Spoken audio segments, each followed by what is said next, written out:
आज हिंदू समाज अलग अलग जातियों में बिखरता जा रहा है।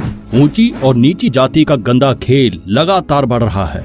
कुछ धर्म के ठेकेदार तो कुछ राजनीतिक संगठनों से जुड़े नेता जातिवाद राजनीति के चक्कर में हिंदुओं को बांटने का काम कर रहे हैं। साल 2011 की जनगणना के अनुसार भारत में 20 करोड़ से अधिक लोग दलित समुदाय से ताल्लुक रखते हैं और इसी समुदाय की एक प्रमुख जाति चमार भी है। आज भले ही चमार शब्द का प्रयोग किसी का अपमान करने के लिए किया जाता है, लेकिन चमार असल में क्षत्रिय हुआ करते थे। चमारों का अपने आप में एक गौरवशाली इतिहास रहा है।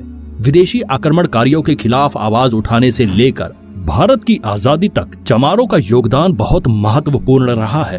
आपको जानकर हैरानी होगी कि प्राचीन काल में चमार जाति का कहीं भी वर्णन नहीं मिलता है। तो फिर चमार जाति कैसे अस्तित्व में आई? क्यों सूर्यवंशी क्षत्रियों से ताल्लुक रखने वाले कुछ लोगों को आज चमार कहा जाता है?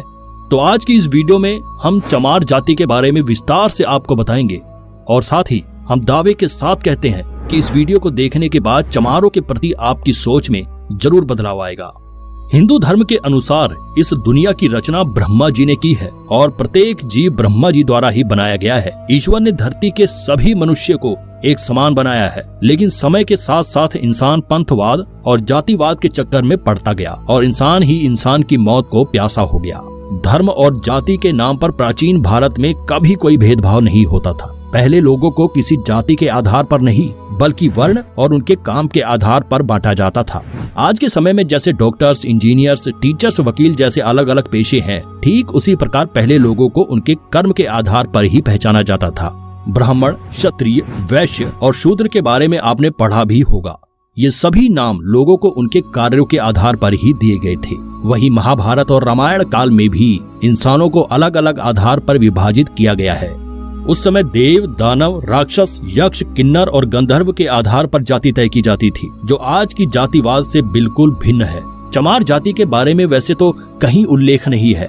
चमार शब्द का प्रयोग पहली बार सिकंदर लोधी द्वारा 16वीं शताब्दी में किया गया था, जिस समय भारत में तुर्की और अफगान के आक्रमणकारियों ने भारत में प्रवेश करना शुरू किया था। उस समय पश्चिम बंगाल में चर्मकार वंश का राज हुआ करता था। ये इक्ष्वाकु और सूर्यवंशी क्षत्रिय समुदाय से संबंध रखते थे। गौतम बुद्ध, चंद्रगुप्त और अशोक सम्राट भी इसी वंश के थे। राजा चवर सेन के शासनकाल के दौरान चर्मकार वंश काफी ऊंचाइयों तक पहुंच गया था। संत रविदास जी भी चवर वंश के ही वंशज थे। चित्तौड़ के राजा राणा सांगा और उनकी पत्नी झाली रानी संत रविदास जी को काफी मानते थे। राजा और रानी ने मिलकर रविदास जी से चित्तौड़ आने का अनुरोध किया और कहा कि वे चित्तौड़ के राजगुरु बनकर महल में निवास करें। रविदास जी ने राजा का आग्रह स्वीकार कर लिया और चित्तौड़